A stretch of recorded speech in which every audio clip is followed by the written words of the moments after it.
다 같이 묵상으로 기도하심으로 2022년 첫 번째 주일 예배를 시작하겠습니다.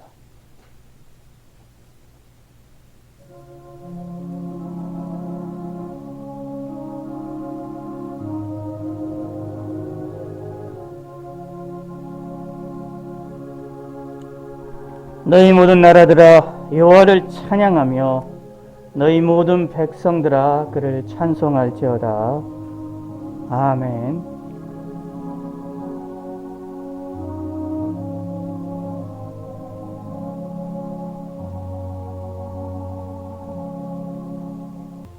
우리 교동문 시편 5편에 있는 말씀입니다. 4번. 여호와여 나의 말에 귀를 기울이사 나의 심정을 헤아려 주소서.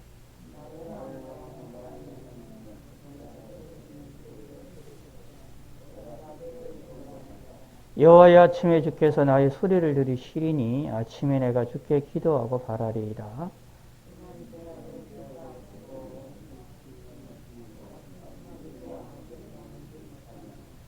오만한 자들이 주의 목전에서 서지 못하리라. 주는 모든 행악자를 미워하시며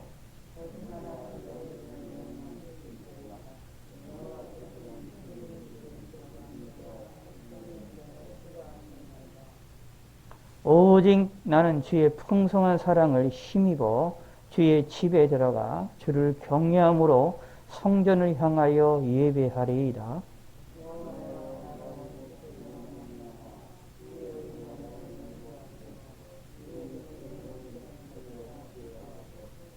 아멘. 새롭게 번역되어져 있는 사도신경의 내용으로 살아계신 하나님께 우리의 신앙을 고백하심으로 하나님께 영광 돌리겠습니다. 나는 전능하신 아버지 하나님, 천지의 창조주를 믿습니다. 나는 그의 유일하신 아들, 우리 주 예수 그리스도를 믿습니다. 그는 성령으로 잉태되어 동정녀 마리에게서 나시고 본디오 빌라도에게 고난을 받아 십자가에 못 박혀 죽으시고 장사된 지 사흘 만에 죽은 자 가운데서 다시 살아나셨으며 하늘에 오르시어 전능하신 아버지 하나님 우편에 앉아 계시다가 거기로부터 살아있는 자와 죽은 자를 심판하러 오십니다. 나는 성령을 믿으며 거룩한 공교회와 성도의 교제와 죄를 용서받는 것과 몸의 부활과 영생을 믿습니다. 아멘. 하나님 말씀 고린도전서 13장 11절 13절입니다. 고린도전서입니다. 신약성경 고린도전서 13장 11절부터 13절까지.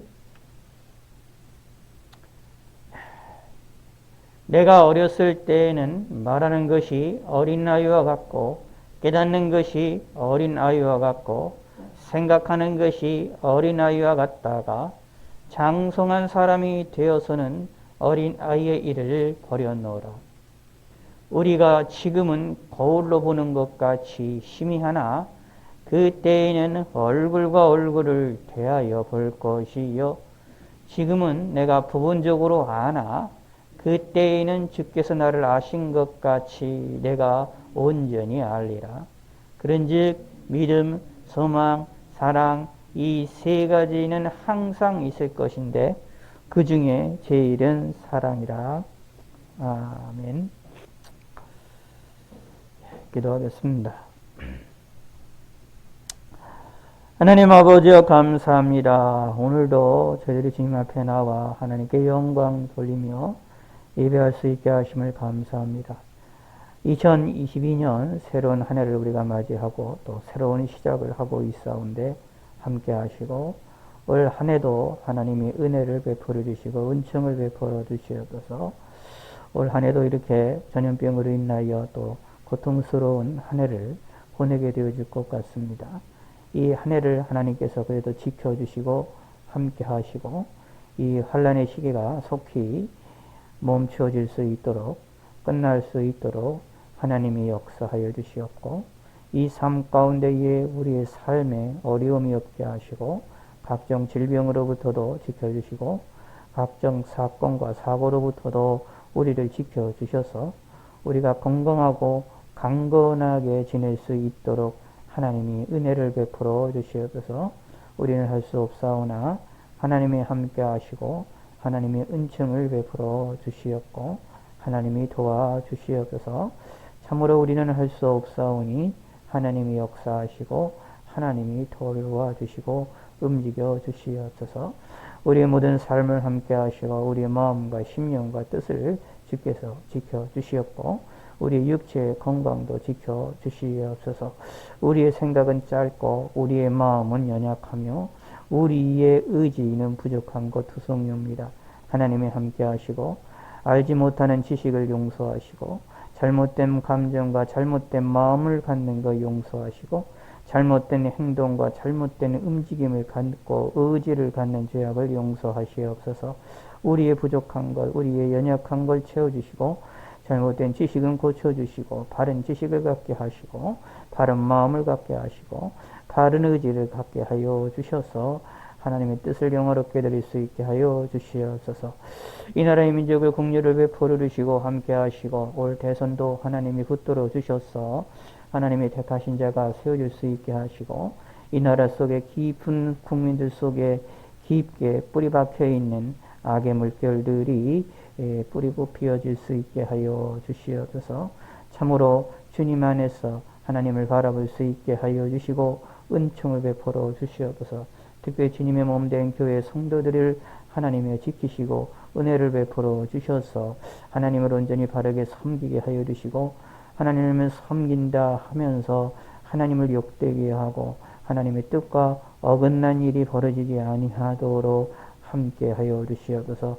진정하게 주님을 바르게 섬기는 성도들이 되게 하여 주시고 바른 생각과 바른 마음들을 성도들이 갖게 하여 주시고 바른 의지들을 갖게 하여 주시옵소서. 하나님을 바르게 섬기며 하나님의 주님의 뜻을 따라 움직이며 하나님의 말씀의 뜻, 성경에 말씀하시는 그 뜻을 바르게 이해할 수 있는 능력들도 더하시옵소서. 온 세계 만방 곳곳에 있는 주님의 믿음의 사람들을 붙들어 주시고 핍박을 당하는 자들과 고통을 당하는 자들과 어려움을 당하는 자들과 슬픔에 차이는 자들이 많이 있사오니 그들을 위로하여 주시옵소서.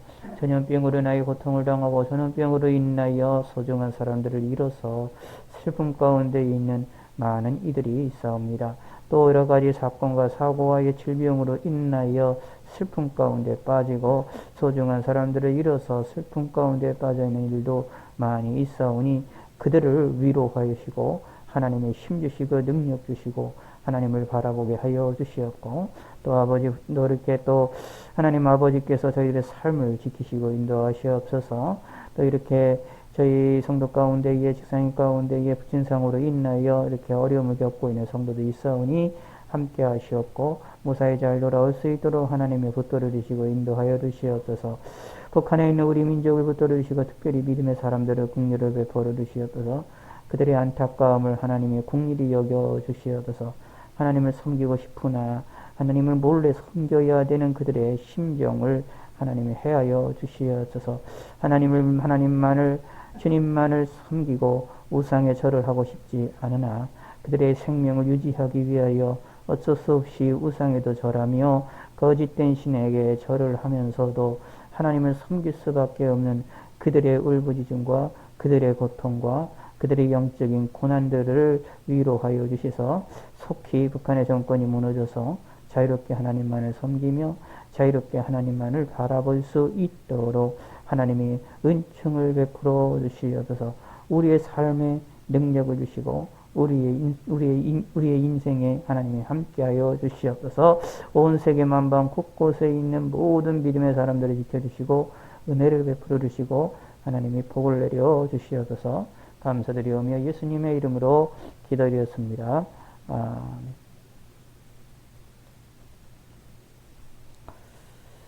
예. 오늘은 이제 믿음, 소망, 사랑으로 시작하자라는 말씀을 제목을 가지고 하나님의 말씀에 우리가 묵상하는 시간을 갖기를 원합니다. 이 고린도전서 13장 뭐 우리가 잘 알고 있고 또 유명한 내용이고 사랑장이라고도 불려지게 되는 그런 내용이 되어집니다.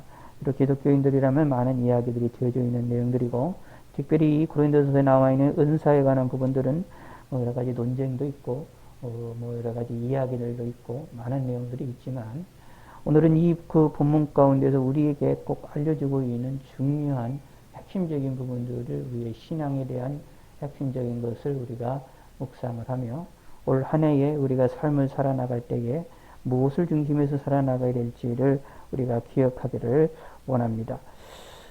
우리 인간은, 저와 여러분들은 어떻게 보면 뭐 어리석다라고 우리는 인정할 수밖에 없습니다.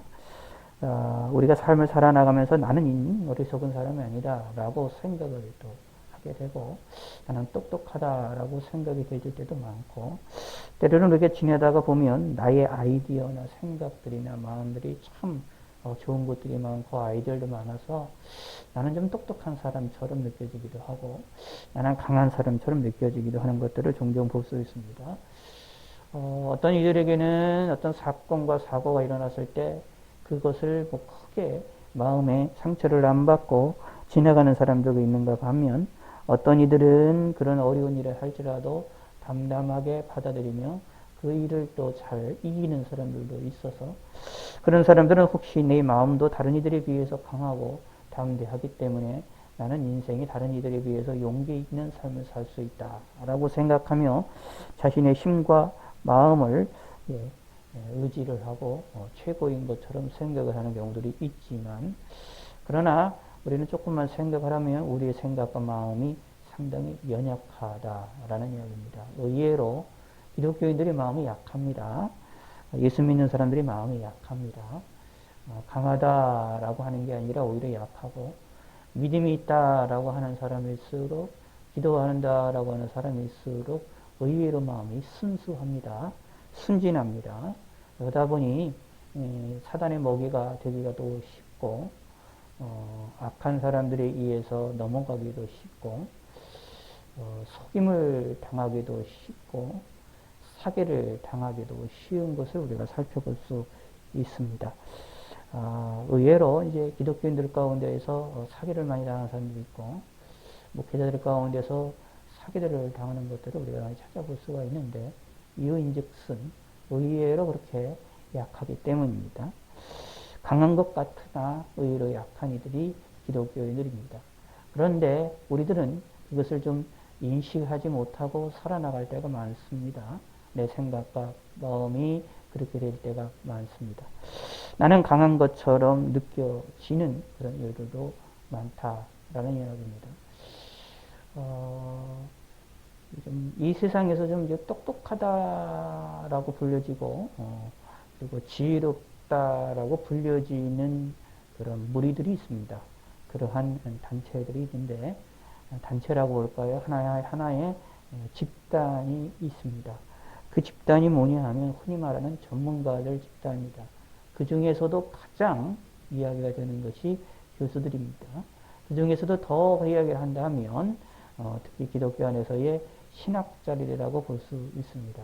조금 더 똑똑하고 조금 더 잘 알고, 모든 사건과 어떤 일들에 대하여 모든 것들을 좀 움직이고 다룰 수 있는 힘과 능력이 있는 사람들이 그러한 교수들이며 학자들이라고 말을 할 수 있습니다. 왜냐하면 자연과학자들 말고 인문과학자들입니다.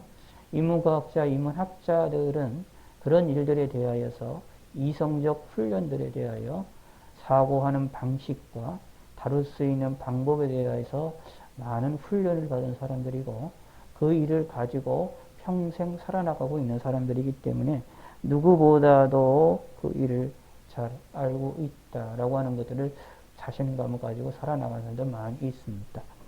특히 기독교 안에서의 신학자들은 더욱더 그런 성향이 더 강합니다. 근데 의외로 그러한 성학자들, 그런 사람들 가운데서도 오히려 약한 것들을 많이 볼 수 있습니다. 강하다 하나 약해서 그들이 가지고 있는 그러한 신학적인과 학문적인 성향에 의해서 때로는 하나님의 뜻을 오해하고 곡해하고 잘못된 길로 나아가게 되는 일들도 살펴볼 수 있고, 한번 잘못된 길을 들어서게 되면 학자로서의 고집에 의해서 다시 돌아오고 회개하기가 힘든 것들을 우리가 또 찾아보게 될 수가 있습니다. 그래서 어떻게 보면 이 학자의 집단이 예수를 믿고 예수님을 영접하고 신앙생활하는 것이 가장 어려운 집단 가운데 하나입니다. 지성적인 능력이 강한 사람들 가운데 바로 그런 것들을 살펴볼 수가 있습니다. 신학자들도 마찬가지입니다. 믿음을 갖고 말씀을 가지고 바르게 한다라는 것이 쉽지가 않은 내용이 있습니다. 그런데 성경에서는 그렇게 똑똑하다라고 하는 학문적인 그러한 훈련을 받은 사람도 사실은 다 연약하다라고 성경에서는 우리에게 알려주고 있고, 그것을 깨닫는 자가 지혜로운 자고, 그것을 아는 자가 바로 하나님 앞에 바로 복을 받은 사람이다라고 이야기를 하고 있습니다. 이 일들은 이 지식 집단에 있는 학문적 집단에 있는 사람들만 해당하는 것이 아니라 모든 사람들에게도 해당합니다. 모든 사람들도 각자 그런 지식과 그런 훈련을 받았지 않았다 하더라도 자기 나름의 지식과 자기 나름의 경험과 자기 나름의 들려지는 많은 이야기들을 통하여서 어떤 일들과 어떤 사건들을 각각 판단하게 되어져 있습니다. 판단하지 아니한다라고 한다면 그거는 말 그대로 사람이 아닙니다. 사람이라는 것은 삶을 살아서 여러 가지 이야기를 듣고 그 이야기를 듣는 것을 자신이 생각하는 것을 가지고 판단할 수 있는 능력을 가진 사람들이 사람들입니다. 이것을 이성적 활동이라고 하는데 이 활동을 누구나 다 하고 있습니다. 그러다 보니 내 자신이 때로는 강한 것처럼 힘 있는 것처럼 느껴지게 되어지기도 합니다. 건강한 사람들은, 내 육체가 건강한 사람들은 다른 이들보다 육체가 건강하고 산도 매일같이 갔다 다니기를 하고 높은 산도 오르락내리락 하는 그런 건강한 사람들은 자신의 육체의 건강함을 통하여서 내가 강하고 힘 있는 것처럼 생각이 될 때가 많이 있습니다. 그러나 병들고 아프거나 또는 내 몸에 뭔가 이상이 생겼을 때에는 내가 힘이 없고 연약하다라는 것들을 깨닫는 것이 우리가 인생에서 많이 찾아볼 수 있지요. 성경은 우리에게 단호하게 얘기를 합니다. 모든 사람들은 죄인이다 라고 얘기를 합니다. 한 사람도 죄인이 없다 라고 말합니다. 죄인이다 라는 말을 어렵게 생각하지 마시고 쉽게 생각하면 무슨 일이냐. 하나님 앞에 죄인이다 라는 얘기는 다 약한 사람들이다. 다 부족한 사람들이다. 다 악한 사람들이다 라는 것입니다. 언제나 누구나 다 함께 조금만 삐끗하면 넘어질 수 있다. 아니 넘어진다 라는 것입니다. 내 앞에 올무가 없어도 그냥 넘어진다 라는 것입니다. 이게 무엇입니까? 죄인입니다. 예수 믿는 사람들이 이것을 깨닫는 것이 너무나도 중요합니다. 특히 기독교인들이 예수 믿는 사람이 신앙생활에 믿음이 있다라고 하는 사람일수록 이것을 깨달아야 됩니다. 나는 죄인이라는 사실을, 나는 넘어진다는 사실을 깨달아야 됩니다. 예수 믿는 사람들이 이것을 깨닫지 못하면 신앙생활을 제대로 못하고 하나님을 섬기고 하나님을 이야기하고 하나님을 말하지만 하나님께 영광을 돌리지만 오히려 하나님을 욕되게 하는 일들을 하는 것들을 우리가 찾아볼 수가 있게 됩니다. 부끄러운 이야기지만 한 가지 말씀을 하나 드릴게요. 제 경험을 말씀드리게요. 제가 고등학교 때나 이제 20대 때 초반에 막 이렇게 이제 미부에 기독교 활동을 하면서 제가 신앙이 있다고 이제 막 뛰놀고 하던 때가 있을 것입니다. 기억나실 텐데. 그때 나름대로 뛰면서 막 돌아다녔었죠. 그래서 좀 나중에 이제 좀 어려운 일이 있어서 이렇게 이제 힘든 일이 있을 때 이제 사모님, 어머님으로부터 이제 기도를 받게 됐는데 기도 끝나고서 엄마가 하는 말이 너 믿음 없는 거 아니냐? 이런 소리를 하더라고요. 근데 그때 이해가 안 됐습니다. 이게 뭔 소리요? 무슨 이게 기도가 믿음이 없다라고 말할 수 있느냐. 내가 그때 막 뛰어다니고 막 찬송도 부르고 사람들 앞에서 여러 가지를 많이 했었는데 내가 무슨 믿음이 없냐. 그러면서 나중에 지나가면서 신학을 공부하면서 이제 여러 가지 이제 경험들을 하고 성경을 이제 보고 하나님의 말씀을 보고 신학을 통해서 하나님에 대한 말씀에 대한 것, 하나님에 대한 것을 알아가게 됨을 통하여 알게 된 것이 있습니다. 그게 무엇이냐 하면 내가 믿음이 있다라고 얘기를 하는데 내가 믿음이 있다라고 생각하고 내가 강하다 생각하고 내가 힘이 있다 생각하지만 사실은 아니다라는 겁니다. 제가 어렸을 때 또 놀란 게 또 있습니다. 이게 뭐냐 하면 제 여동생 때문에 놀랐습니다. 왜 놀랐느냐? 나보다 믿음이 더 좋더라고요. 믿음이 없는 것처럼 보이는데 나보다 믿음이 적습니다. 그거 보고 이게 뭐지? 이랬습니다. 근데 또 신학을 공부하면서 성경을 알아가며 느껴지는 거니까 아하, 사람의 신앙이라는 것이 외적인 모습으로 판단하는 것처럼 위험한 것은 없구나. 그러므로 그 후로는 저는 사람들이 어떤 기도 생활을 많이 하고 사람들이 어떻게 얼마나 신앙생활을 열심히 하고 예배를 열심히 드리고 찬송을 많이 열심히 하고 기도를 아무리 많이 하고 성경을 수도 없이 읽은 사람이라 할지라도 그 사람이 믿음이 있다라고 한다라는 것에 대하여 저는 동의를 하지 않습니다. 왜냐하면 믿음이라는 것은 내 속에서 외부로 표현하는 것으로 판단할 수 있는 것이 아니라 전혀 다르다.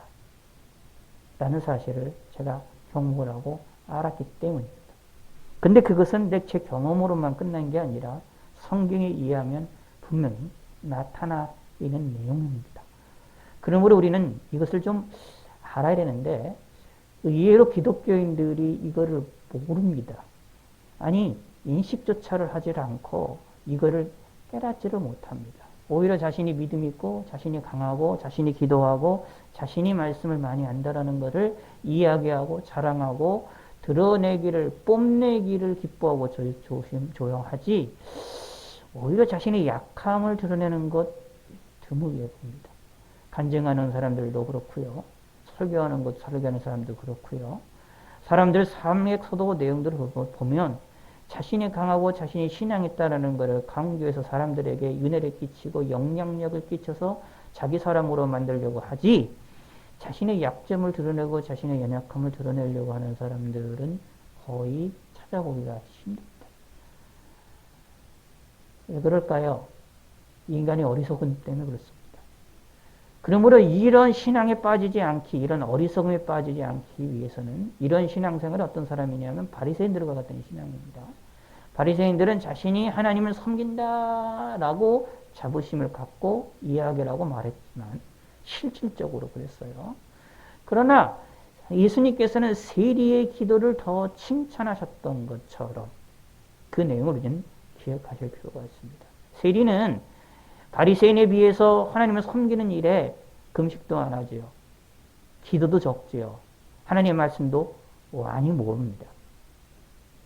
세리는 말 그대로 세리는 이방인 사람들 입장에서 다시 말하면 로마 시민의 입장에서 유대인들의 돈을 가져가는 사람이기 때문에 약탈자와 같은 사람이고 그리고 악한 자의 편에 서는 사람으로 그 당시에 이겼던 사람이기 때문에 말씀도 잘 모릅니다. 그러면 말씀을 제대로 아는 사람이라고 한다면 세리가 될 수가 없었어요. 그 당시에.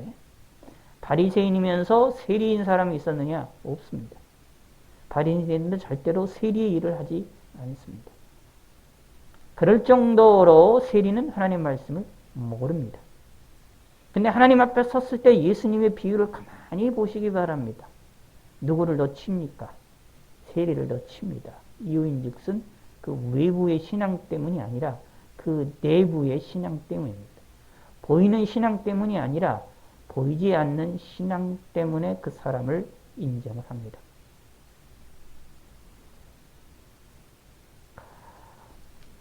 오늘 본문에 나서 이런 얘기가 나오지요. 우리가 지금은 거울로 보는 것 같이 희미하나.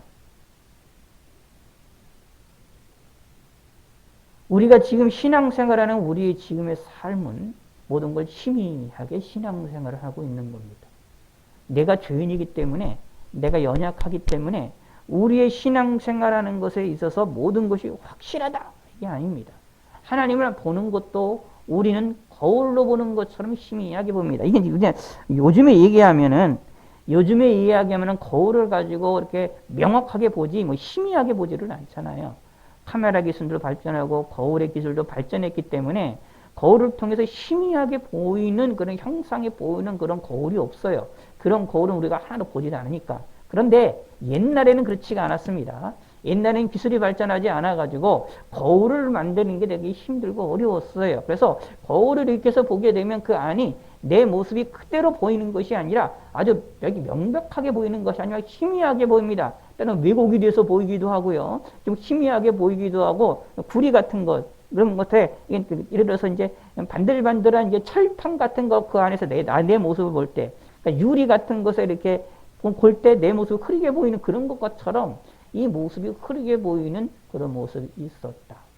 근데 그게 뭐냐면 이 세상에서 우리의 삶입니다.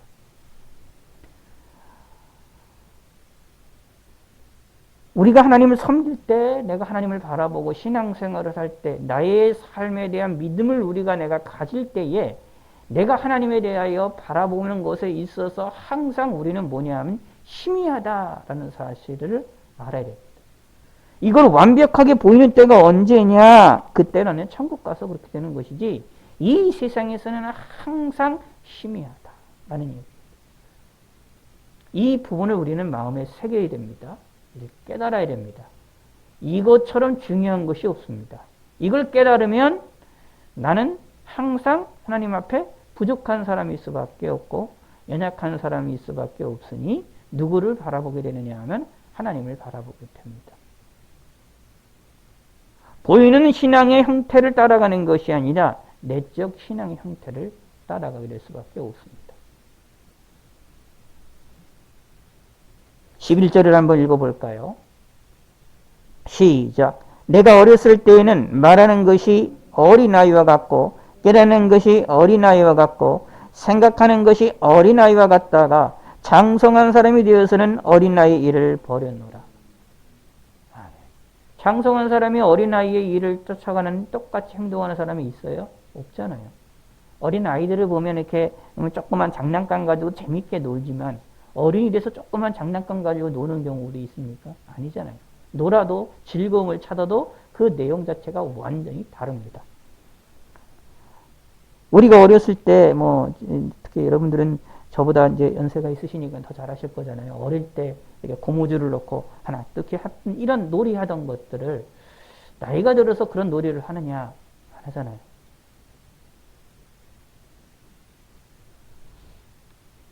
어렸을 때에 말하는 것, 어렸을 때에 아무리 똑똑하다고 하고 모든 것을 안다고 하더라도 그들이 한계가 항상 있는 겁니다.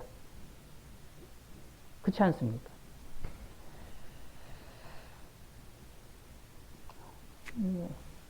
저도 이제 어릴 때부터 조금 이렇게 좀 뭐라고 할까요? 생각들이 조금 좀 적이 돼가지고 늙은 젊지만 할아버지 같은 생각들을 많이 했었거든요. 근데 지금 와서 생각을 해보면 그때 아무리 제가 많이 알고 아무리 어른과 같은 생각들을 했고 그리고 다른 사람과 다른 어른의 경험들을 많이 했었어도 지금 와서 보면 다 그것도 어린 나이의 수준에 그 수준을 한계를 넘어가지 못합니다. 사고방식이 넘어가지가 못합니다. 그럼 저만 그런 게 아니라 여러분들도 스스로도 그거 느끼는 게 아닙니까? 내가 어렸을 때에, 내가 젊었을 때에, 내가 아기였을 때에 말하고 듣고 이야기하고 깨닫는 것이 아무리 똑똑해도 한계가 있다. 그들이 가지고 있는 모든 것, 천재라고 하더라도 천재들이 모든 것을 다 알고 그의 감정들이 온전하게 아느냐? 그렇지가 않음을 우리는 잘 알고 있지 않습니다. 어린아이와 같고 깨닫는 것이 어린아이와 같다가 어른이 되어서는 장성한 사람이 되어서는 어린아이와 같다가 그 어린아이의 일을 버리는 것이 당연한 것처럼 사실 우리 신앙생활도 그런 거지요. 어린아이와 같은 신앙생활을 하다가 이것이 크게 되면 장성화되면 어린아이와 같은 신앙생활을 버리고 신앙의 모습들이 바뀌어지는 것이 당연한 겁니다. 그런데 이것은 동시에 우리에게 알려주고 있는 것이 무엇이냐 하면 우리에게 소망을 주는 것입니다. 지금 우리가 살아나가고 있는 지금 이 세상에서의 우리의 신앙생활은 마치 무엇과 같은 것이냐 하면 어린아이와 같은 신앙생활이다 라고 보시면 됩니다. 여기 분명히 말합니다. 우리가 지금은 거울로 보는 것 같이 희미하나 그때에는 얼굴과 얼굴을 대하여 볼 것이요. 그때는 언제니 하나님 앞에 섰을 때입니다. 천국에 들어갔을 때입니다. 내가 죽어서 천국에 가거나 주님이 재림하시게 일어난 그 천국에 우리가 들어가게 될 때는 무엇이 기려냐? 그때는 얼굴과 얼굴을 보는 것처럼 확실하게 한다. 지금은 부분적으로 하나 그때는 온전히 한다. 놀라운 일입니다. 그러면 지금 우리는 어린아이와 같은 삶이라는 것을 알아야 됩니다. 2022년 한 해를 생각하시면서 신앙생활하면서 기억하셔야 될 것이 나는 내가 지금 알고 있는 것은 무엇과 같다? 희미하게 하는 겁니다. 내가 지금 경험하는 것은 무엇이냐? 부분적인 것이구나 라는 것입니다. 그러므로 우리는 뭐 해야 되느냐 하면 하나님이 우리에게 말씀하시고 계시하신 것대로 움직여야 됩니다. 왜냐하면 우리는 희미하게 보는 거거든요. 자, 생각을 한번 해보세요.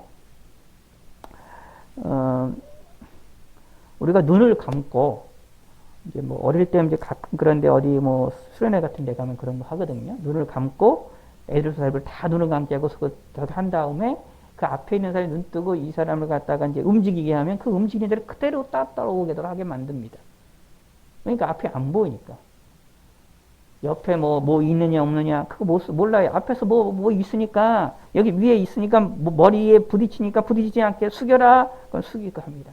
야 여기 조심해야 되니까 여기 조심하라. 이러면 밀도 바싹 붙어라. 그러면 탁 바싹 붙습니다. 왜 그럴까요?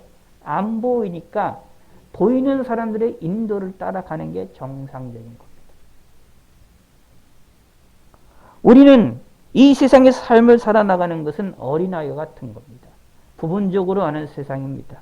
우리는 희미하게 보고 있는 겁니다. 하나님을 바라보는 것도 희미하게 바라볼 수밖에 없는 겁니다. 기억하시기 바랍니다. 내가 이 세상에서 하나님을 섬기고 하나님을 믿고 하나님을 알아가는 것, 그 모든 것들은 희미하게 보이는 것, 하나님을 희미하게 보고 있는 겁니다. 완벽하게 하나님을 이해하느냐? 아닙니다. 그러므로 그런 사람을 향하여 하나님은 우리에게 길을 알려주셨어요. 하나님 말씀, 성경 말씀을 통해서 우리에게 알려주시는 것입니다. 하나님의 인도를 따라 우리는 쫓아가야 됩니다. 이게 희미한 자들이 부분적으로 경험하는 자들의 자세입니다. 이게 무엇이냐 하면 나는 죄인이라는 나는 죄인이고 악한 자라는 것을 깨닫는 사람들의 자세입니다. 그러면 하나님 앞에 나를 자랑할 수가 있습니까? 내 신앙을 자랑할 수가 있습니까? 아닙니다. 여러분 우리 신앙생활할 때 여러분들이 하나님 앞에 자랑할 만한 신앙생활 한 사건들이 있을 거예요. 내가 이 정도까지 내가 하나님 앞에 이 정도까지 일을 했어. 내가 하나님 앞에 이렇게까지 하나님 말씀을 지켰고 내가 하나님을 위하여 이렇게까지 일을 했어.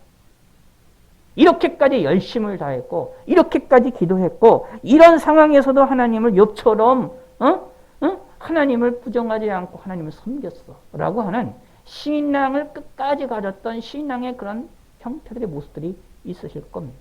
자랑할 만한 내용들이 있으실 겁니다.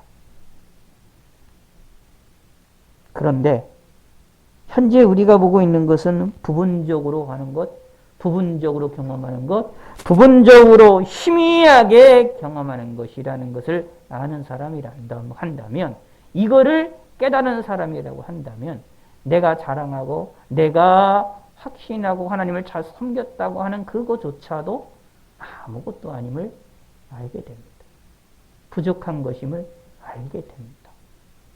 내가 아무리 하나님을 향하여 열심히 기도하고 열심히 일을 했고 믿음의 생활을 했고 믿음의 표현을 했고 말씀대로 살아나가는 삶이 내 삶에 있다 할지라도 사실 그 삶 자체도 뭐가요? 아무것도 아닙니다. 내게 남겨지는 것이 없습니다.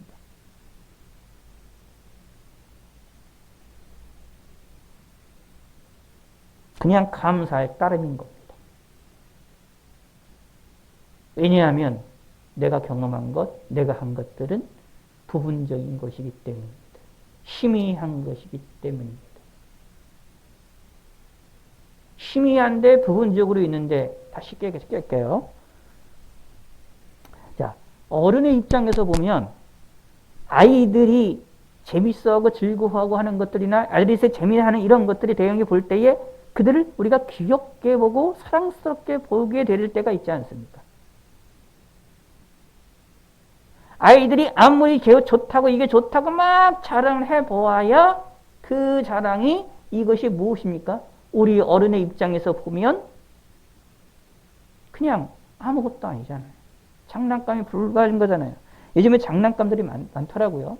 그래서 어떻게 됐냐 하면 이제 뭐 세탁기라든가 아니면 청소기 같은 것들도 장난감으로 다 만들어서 조그맣게 나온 곳이 있어요. 그럼 그 어린아이들 그 선물을 주면 애들은 그게 좋아가지고 열심히 이야기를 하고 이거 좋다고 막 자랑하잖아요. 근데 우리의 입장에서, 어른의 입장에서 보시기 바랍니다. 그거보다 더 좋은 청소기가 있는데, 그거보다 더 힘이 세고 청소하는 것들이 있는데, 그거보다 더 좋은 세탁기가 있는데, 작은 것을 이렇게 보고 있는 것을 보면 그냥 우리가 귀엽게 보고 사랑스럽게만 보는 거지, 그것이 원반에게 합당하냐? 그렇지가 않잖아요.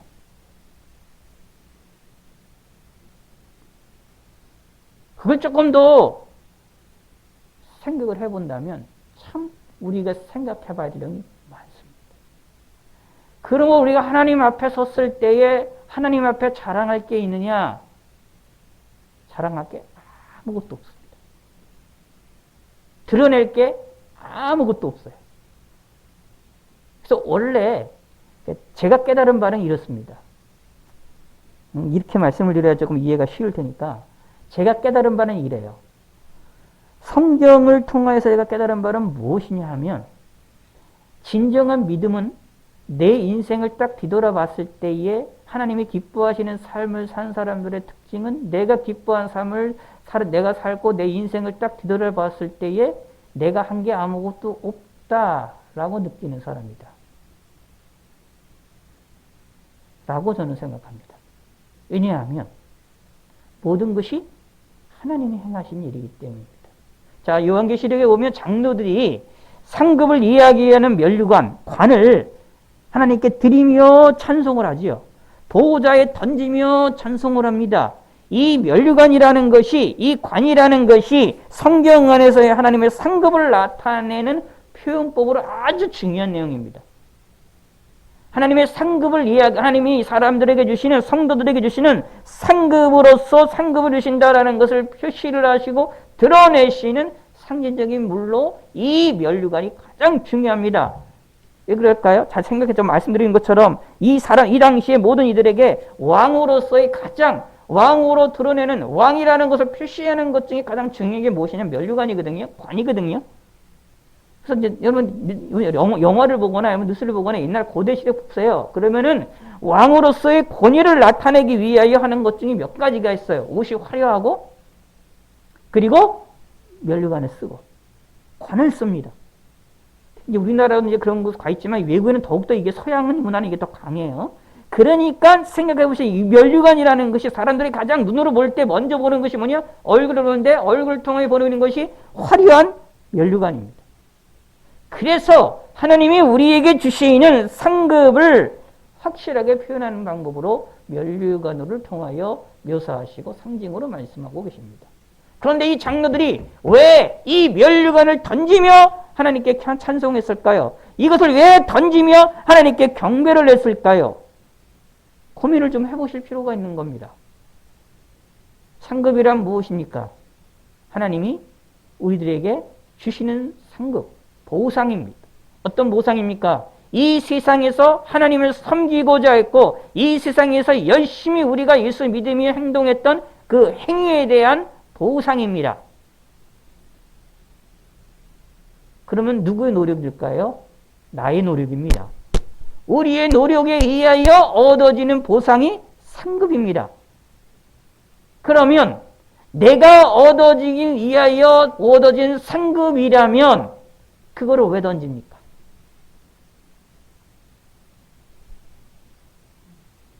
장로들의 신앙은 이런 것이었습니다. 내가 노력을 하여서 내 신앙생활의 노력을 통하여 얻어지는 이 상급, 이거조차 누가 하신 것입니까? 하나님이 행하신 것이라고 고백하는 겁니다. 우리가 신앙생활 잘할 수 있는 것, 신앙의 행위들을 할 수 있는 것, 누구 때문입니까? 하나님 때문입니다. 하나님이 행하시기 때문에 그렇습니다. 이거를 깨달으셔야 됩니다.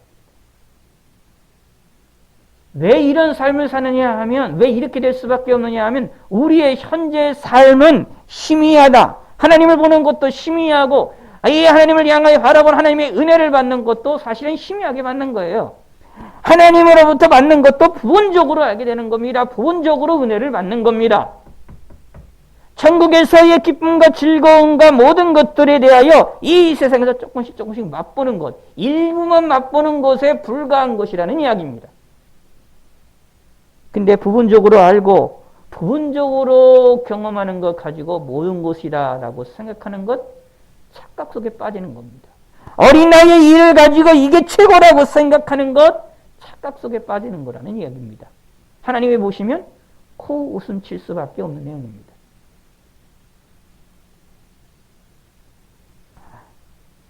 하나님이 우리에게 오셔서, 성령 하나님이 우리에게 오셔서 친히 하나님을 섬길 수 있게 하시는 이 내용을 가지고 이게 최고인 것처럼 생각하는 것, 하나님 입장에서 보면 말도 안 되는 일입니다.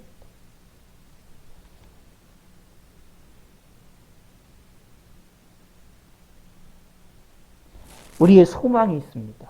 무슨 소망이냐 하면, 지금 희미하게 보던 것, 지금 부분적으로 알던 것이 완전하게 알고 확실하게 얼굴과 얼굴을 대하는 것처럼 확실하게 볼 수 있는 소망을 우리는 가져야 됩니다. 무엇에 대한 소망입니까? 천국에 대한 소망입니다. 이 세상에서는 희미하게 보이고 부분적으로 알던 것이 천국에서는 완전하게 알고 확실하게 알게 됩니다. 하나님을 확실히 알게 됩니다. 삼일체 하나님에 대한 이야기가 나오면, 성경에서 나오고 이야기를 하면 우리가 참 혼란스러운 곳이 많아요. 이야기하기도 힘듭니다. 그러나 천국에서 들어가서 본 그 삼일체 하나님에 대하여 우리가 알게 되어질 겁니다. 지금 알고, 지금 우리가 경험하고, 지금 우리가 알고 있는 것, 희미하게 알고 부분적으로 아는 것에 비해서 더 확실하게 알게 될 것입니다. 이 소망을 가지시기 바랍니다. 그러기 위하여 가져야 될 게 뭐냐? 나는 죄인이라는 겁니다. 내가 이 세상을 살아나가면서 나는 이 연약하다라는 얘기입니다. 나는 이 세상에 살면서 나는 지금 어린아이와 같은 이런 부족함이 있다라는 것을 인정하는 게 중요하다라는 이야기입니다. 우리 인생을 살아나가면서, 우리 올 한 해를 살아나가면서 가장 먼저 해야 될 것 중에 하나가 무엇이냐 하면 나의 연약함을 인정하고 볼 줄 아는 눈이 필요합니다. 그런 사람들은 뭐를 갖게 되느냐 하면 여기 나옵니다. 그런즉 믿음, 소망, 사랑, 이 세 가지는 항상 있을 것인데 라고 말합니다. 믿음, 소망, 사랑, 이 세 가지를 가질 수 있게 되어진다라는 이야기입니다. 내가 지금 가지고 있는 것이 희미하다, 내가 지금 경험하는 것이 부분적으로 경험하고 있는 것이라는 것을 깨달을 때에 하나님을 의지할 수 있게 됩니다. 하나님께 대한 소망을 가질 수 있게 됩니다. 하나님을 진정으로 사랑할 수 있게 됩니다. 사랑이라는, 성경에서 말하는, 요한복음 13장에서 말하는 사랑이라는 것은 단순히 희생을 많이 한다고 사랑이라고 말하고 있는 게 아닙니다. 3절에 보면, 13장 3절에 이런 말이 나와요. 내가 내게 있는 모든 것으로 구제하고 또 내 몸을 불사르게 내어줄지라도 라고 말합니다.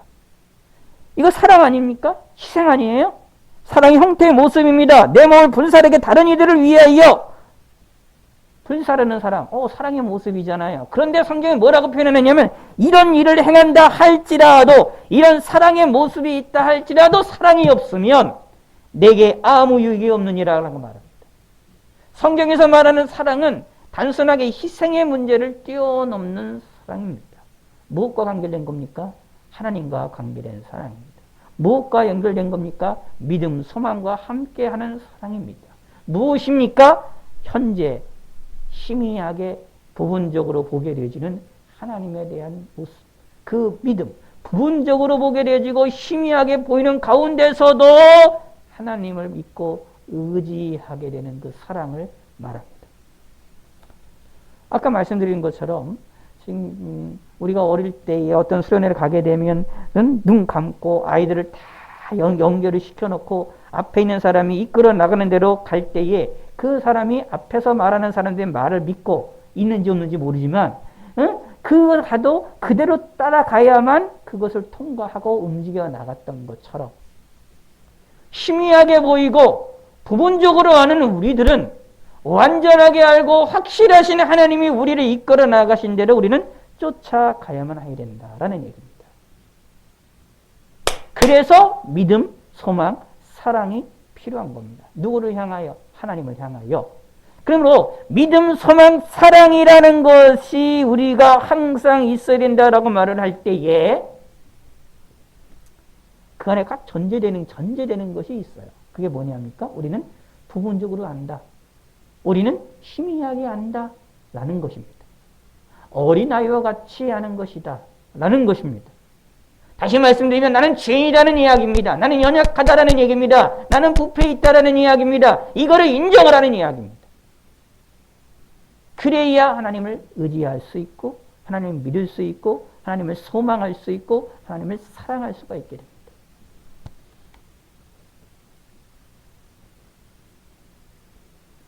(13절에) 이런 말이 나오잖아요. 항상 있을진데. 항상 있을진데 라는 말을 잘 생각하셔야 됩니다. 항상 있다. 항상 있다. 이게 무슨 말이냐 하면 1분 1초도 우리에게서 떠나지 않는다. 그러면 무슨 뜻이냐 하면 우리도 1분 1초도 이런 하나님에 대한 믿음을, 소망을, 사랑을 가져야 되는구나. 그렇다는 얘기는 또 우리가 이 세상에서는 부분적으로 알고 희미하게 보이는 것이라는 사실을 1분 1초도 잊으면 안 되는구나. 내가 죄인이라는 것을 1분 1초도 잊어버리면 안 되는구나. 그러니까 저 여러분들이 성경을 읽다가 보면 뭘 발견을 해야 되느냐 하면 뭘 먼저 깨달아야 되느냐 하면 내가 죄인이라는 거, 내가 연약하다는 거, 내가 부족하다는 걸 깨달아야 돼요. 성경 읽으면서 유대인들의 이스라엘 백성들의 배교하고 이스라엘 백성들이 잘못하고 광야 생활에서 이 하나님을 원망하던 그 모습이 내 모습이구나라는 것을 발견할 줄 알아야 됩니다. 내가 이렇게 어리석은 사람이구나. 내 심령도 이렇게 어리석구나라는 걸 해야 돼요. 베드로가 예수님을 3번씩 부인하잖아요. 근데 그 모습이 내 모습이구나라는 걸 발견해야 됩니다. 베드로의 저 모습을 보면서 베드로의 그 잘못된 행동을 우리는 책망하고 욕하고 공격하는 거로만 끝나버리면 안 됩니다. 그러면 나는 그렇게 안 그러고 쟤들은 그렇게 했으니까 나는 그렇게 하지 않을 거다라고 하는 생각을 갖게 되는 것이죠. 어리석은 생각입니다. 사실 이 생각은 누가 가졌느냐 하면 베드로 자체가 원래 가졌어요. 베드로도 이런 생각 가졌어요. 다른 이들은 다 예수님을 버리고 도망친다 할지라도 자기는 예수님만을 끝까지 섬기겠다 그렇게 고백하잖아요. 그래서 예수님이 하시는 말씀이 뭐라고 말하느냐면 네가 나를 3번 부인하리라 라고 말하잖아요. 그 얘기를 들었던 베드로는 그 이야기를 믿지를 않아요. 예수님의 말을 믿지를 않고 어떻게 해요? 자신 있게 얘기합니다. 난 주님을 따를 거라고 얘기하고 주님을 끝까지 목숨까지 버릴 거라고 얘기를 합니다. 근데 실제로 예수님이 잡히고 나서 베드로는 정말 예수님 말씀대로 예수님을 3번씩 부인합니다.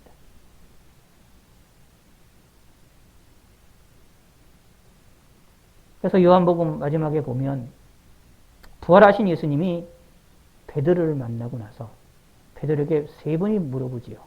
네가 이 사람들보다 나를 더 사랑하느냐? 라고 물어보지요. 근데 베드로의 대답을 보시기 바랍니다. 내가 주님을 사랑하는 줄을 주께서 아시나이다. 잘 생각해 보셔야 됩니다. 자, 네가 나를 사랑하느냐라고 물어봤을 때 그건 내가 주님을 사랑합니다 라고 대답하는 게 정상적인 거잖아요. 그게 더 확실한 거잖아요. 근데 베드로의 대답은 자신이 주님을 사랑하는 것을 누가 아신다고요? 하나님이 아십니다. 예수님이 아신다라고 예수님께 넘깁니다. 자신의 마음을 어떻게 해요? 자기가 있다라고 확신하고 이야기를 하지 않아요. 생각과 사고가 변해버린 겁니다. 베드로의 교만한 마음이 무너져서 변해버린 겁니다.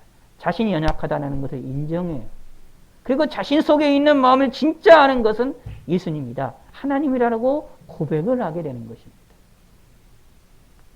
우리도 이런 신앙을 가져야 돼요.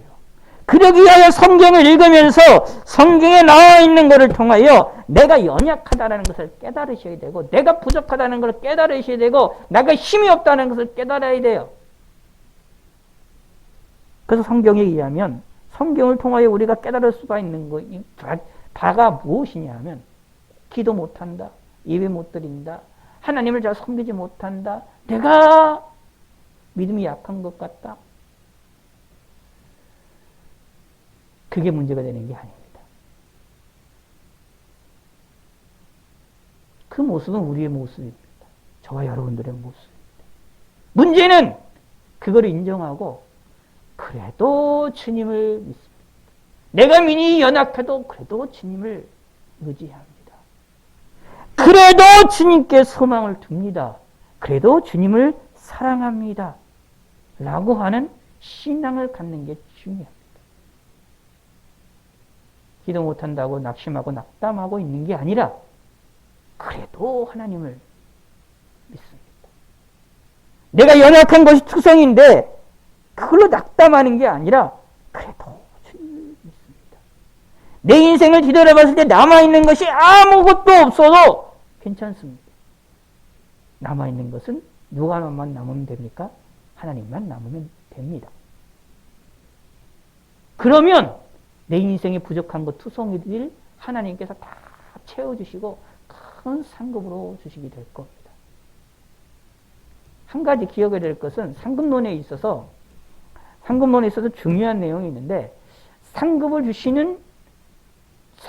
주시는 자가 누구냐면 하나님이거든요. 근데 상급을 어떻게 주실지에 대해 결정하는 것은 결정 권한은 누구에게 있느냐 하면 우리에게 있지를 않아요. 하나님에게 있습니다. 철저하게 하나님에게 있어요. 어떻게 주실지. 예수님이 있었던 비유의 내용들, 드라크마 비유나 이런 내용들 결국 보면 모든 걸 주관하는 것은 하나님이에요. 어떤 사람에게 처음에 나서 일을 많이 한 몇 시간, 12시간 일한 사람이나 1시간 일한 사람에게 동일한 임금으로 주도록 결정해서 움직인다 할지라도 그 일에 대하여서 누구도 불평할 수 없는 것입니다. 왜냐하면 하나님의 의지이기 때문에 그래요. 그러므로 성경에서 말하는 상급론은 우리의 상상을 뛰어넘습니다.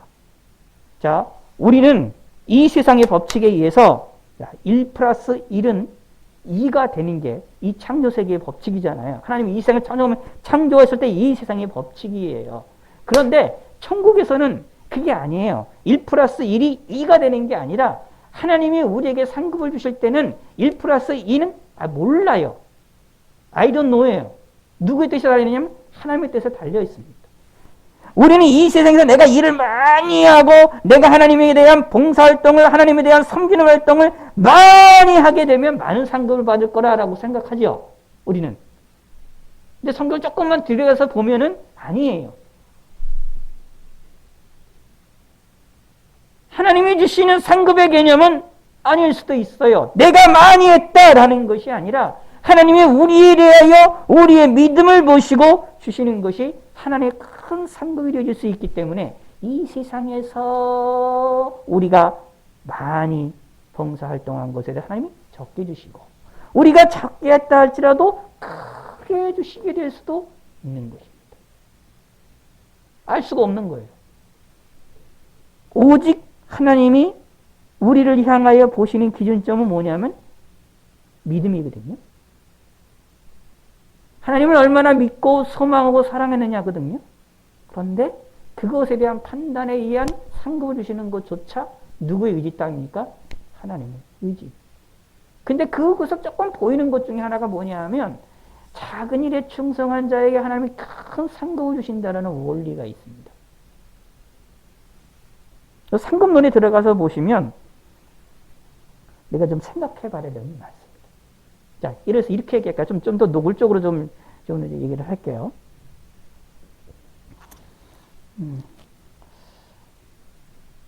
자, 여러분들 우리가 신앙생활하고 우리가 좀 작은 교회에서 이제 신앙생활 하잖아요. 그리고 작은 교회에서 이렇게 하는데 하나님의 일을 하는 것의 내용을 보거나 여러분들 봉사활동을 하는 내용들이 저 큰 교회에서 하는 사람들보다 사실 적어요.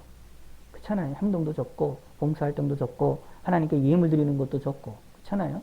큰 교회 활동하는 사람들 가운데서는 뭐 크게 많은 사람들에게 봉사활동도 하고 뭐 어떤 사람들이 많으니까 수백 명 수천 명이 되니까 그들에게 뭐 어떤 직분을 맡아서 움직이게 되려면 여든교회 회장이 됐다. 회장이 돼서 움직이려면 많은 이들이 움직이니까 많은 사람을 만나고 많은 이들에게 봉사활동을 하게 돼서 크게 일을 하게 돼요. 그렇죠? 그럼 기도도 그거 더 많이 하게 될 수밖에 그런 일을 많이 할 수밖에 없잖아요. 그럼 그들과 나를 비교해보면 그들과 우리를 비교하면 그들과 여러분들을 비교해보면 우리가 어떻게 되냐면 그들에 비하여 일을 하는 게 적을 수밖에 없습니다. 작은 교회니까.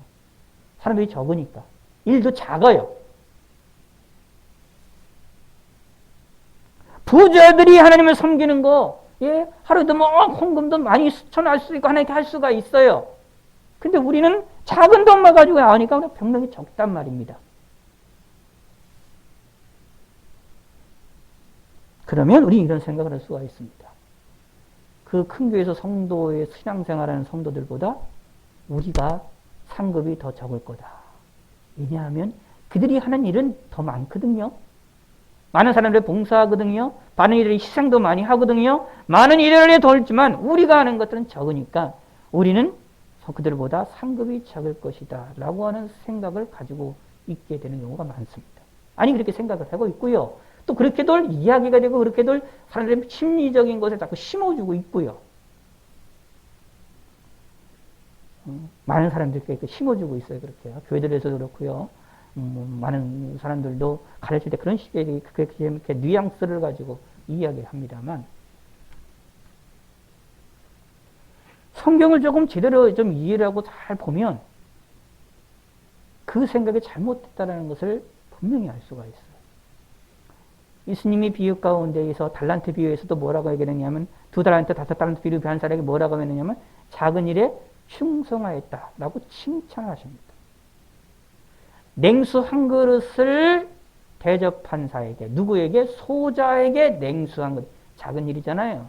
근데 그에 대하여 하나님은 상급을 이미 하늘에서 쌓으시고 그걸 잊어버리지 않으신다고 말합니다. 그리고 이 일에 대하여 이 세상에서 한 일에 대하여 사람들로부터 인정을 받고 축복을 받고 거기에 칭찬을 받으면 예수님께서는 그 상급을 이미 받았다라고도 말씀하셨습니다. 그러면 성경의 의미를 본다면 자 이런 겁니다. 우리가 받아야 될 상급이랑 저 큰 교회 다니고 있는 성도들이 받아야 될 상급을 비교해 보았을 때에 알 수가 없는 겁니다. 오히려 더 우리가 더 크게 하나님으로부터 상급을 받을 수가 있다. 라는 것입니다. 이게 성경의 원리입니다. 이게 상급론의 신비스러움입니다. 하나님의 상급을 주시는 하나님의 신비스러운 방법입니다. 근데 알 수가 없어요. 그러므로 기억하셔야 돼요. 우리의 생각으로 하나님의 뜻을 그 천국에서의 일을 함부로 판단할 수가 없는 겁니다. 우리는 현재 희미하게 알고 부분적으로 알고 있는 것이기 때문입니다. 그러므로 우리는 항상 하나님을 믿고 소망하고 사랑하기 위하여 살아나갈 수밖에 없는 사람입니다.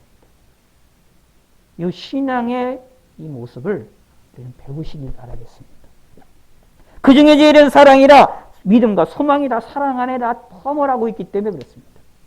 믿음, 소망, 사랑에 이 갖는 우리가 성도가 되시기를 바라겠습니다. 현재 우리가 살고 있는 것은 희미한 것이고 부분적인 것입니다. 그러므로 뭐냐면 실망하고 낙심하면 안 됩니다. 하나님이 주시는 상급이라는 것은 이루 말할 수가 없어요.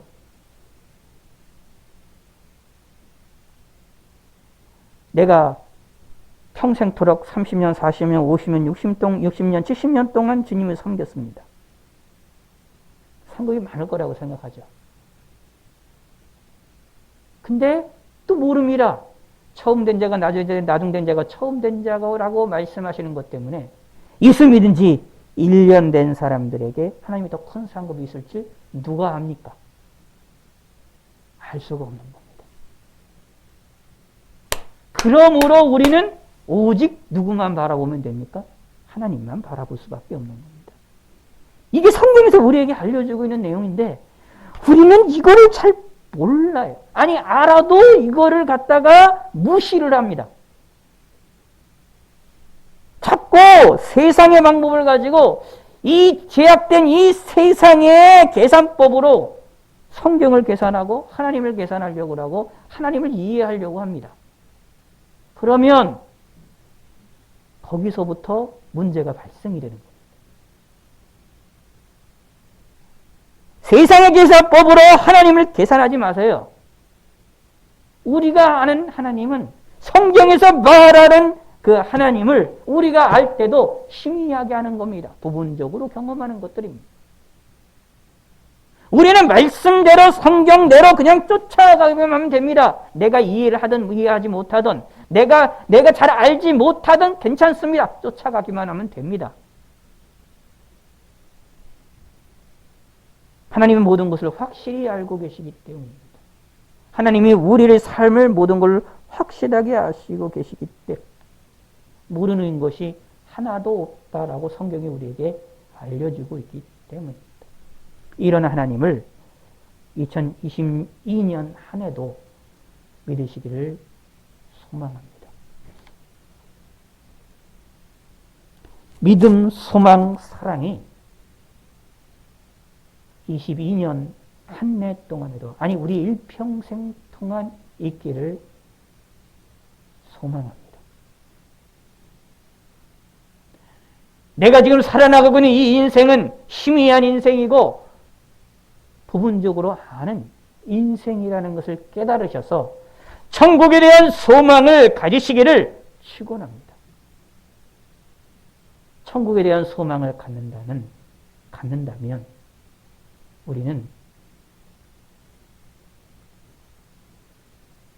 이 세상에서 성공적인 삶을 산 사람입니다.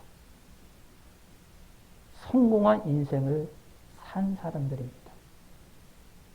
유명한 위인들보다도 많은 이들에게 영향을 끼쳤던 사람들보다도 우리가 더 성공한 인생입니다. 아이폰을 만들어서 많은 이들에게 판매했던 유명한 사람이 있지요.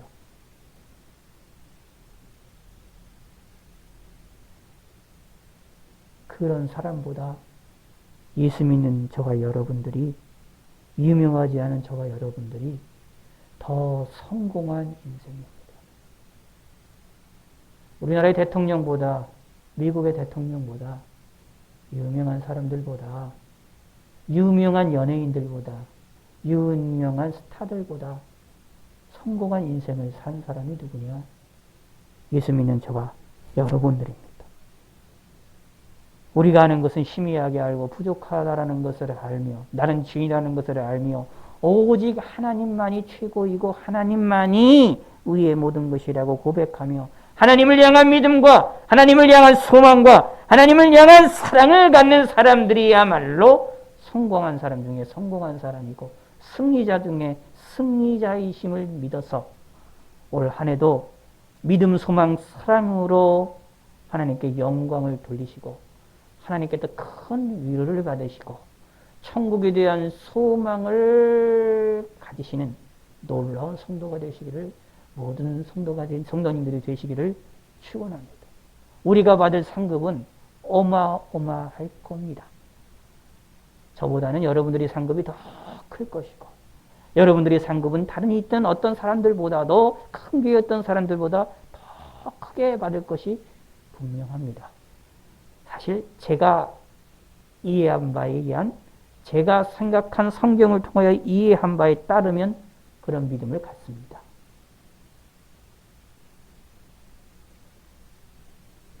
성경을 통하여 이러한 큰 소망을 가지시길 바라겠습니다. 하나님 아버지여 감사합니다. 오늘도 우리가 주님을 바라보고 주님을 의지하게 하여 주시고 우리가 죄인임을 깨닫게 하시고 우리가 연약한 자임을 깨닫게 하여 주시옵소서. 바리새인들의 기도와 같은 것이 아니라 세리의 기도처럼 겸손함으로 믿음, 소망, 사랑을 갖는 성도들이 되게 하여 주시고 2022년 한 해가 되게 하시고 천국에 대한 소망을 갖게 하시고 천국에서 상급이 어마어마하게 크다는 사실을 성경을 통하여 깨닫게 하여 주시옵소서.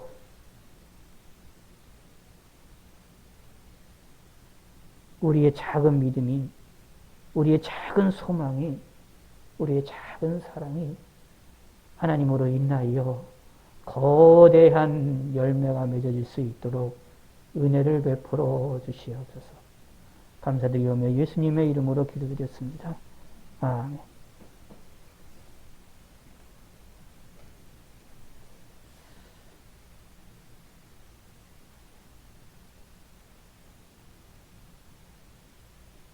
주님 감사합니다. 지금은 새해를 맞이해서 첫 주일로 하나님께 영광 돌림을 감사를 드립니다. 금년 한 해 동안도 우리 홀로가 아니고 삼일체 하나님께서 함께 동행하셔서 이 모든 험난한 세파를 뚫고 나가기에 부족함이 없도록 저들에게 은혜를 베풀어 주시옵소서. 항상 주님과 동행하는 것을 잊지 아니하게 하시고 주님을 영원롭게 기쁘시게 드리며 주님께 항상 감사 또 감사 생활하기에 부족함이 없도록 저들의 생각을 주장하시고 마음을 주장하시고 행동을 주장해 주시옵소서. 금년 한 해 동안도 어떠한 일이 벌어질는지 우리는 아무것도 알 수가 없습니다. 나 개인적으로나 또한 국가적으로나 세계적으로 너무나 어려움이 많은 이 시대상에서 주님의 도우심이 아니고는 우리가 바르게 살 수가 없습니다. 하나님이 항상 동행하셔서 어떠한 어려움이 있다고 할지라도 이 모든 것을 극복해 나가기에 부족함이 없도록 저들을 축복해 주시옵소서. 축복해 주시옵소서. 이제는 우리 주 예수 그리스도의 은혜와 하나님의 넓고 깊고 높은 사랑과 성령의 감동 감화 역사 충만 교통 내주하심이 이 자리에 있는 모든 무리와 그의 신령과 가정과 교회와 나라 민족 위에 이제로부터 영원토록 함께할지어다. 아멘.